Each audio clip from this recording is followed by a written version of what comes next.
కమల్ హాసన్ నట వారసురాలిగా సినీ రంగ ప్రవేశం చేసిన శృతి హాసన్ అనతి కాలంలోనే టాప్ హీరోయిన్ రేంజ్కి వెళ్ళింది.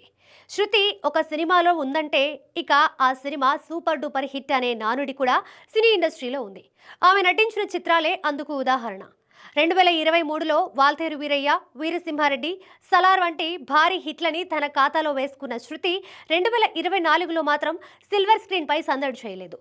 ఇక ఇప్పుడు శృతి హాసన్ ఖాతాలో రజనీకాంత్ అప్కమింగ్ మూవీ కూలీతో పాటు విజయ్ సేతుపతి ట్రైన్ మూవీలు ఉన్నాయి. ఇప్పుడు మరో క్రేజీ ప్రాజెక్ట్లో శృతి నటించబోతుందనే వార్తలు వస్తున్నాయి. ఇళయ దళపతి విజయ్ హీరోగా జయనాయగన్ అనే పొలిటికల్ యాక్షన్ థ్రిల్లర్ తెరకెక్కుతున్న విషయం తెలిసిందే. ఈ మూవీలో శృతి ఒక కీలకమైన క్యారెక్టర్ చేయబోతుందని, ఈ మేరకు చిత్ర బృందం శృతితో సంప్రదింపులు కూడా జరిపారని తెలుస్తోంది. ఈ మేరకు త్వరలోనే అధికార ప్రకటన కూడా రానుందని అంటున్నారు. విజయ్తో కలిసి శృతి హాసన్ 2015లో పులి అనే సినిమాలో కలిసి నటించింది. ఇప్పుడు 10 ఏళ్ల తర్వాత తిరిగి విజయ్తో కలిసి నటించడంతో ఈ ప్రాజెక్టుపై అందరిలో క్యూరియాసిటీ నెలకొని ఉంది.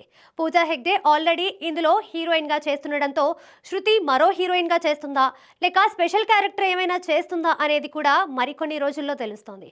ఆల్రెడీ షూటింగ్ దశలో ఉన్న ఈ మూవీకి వినోద్ దర్శకుడు.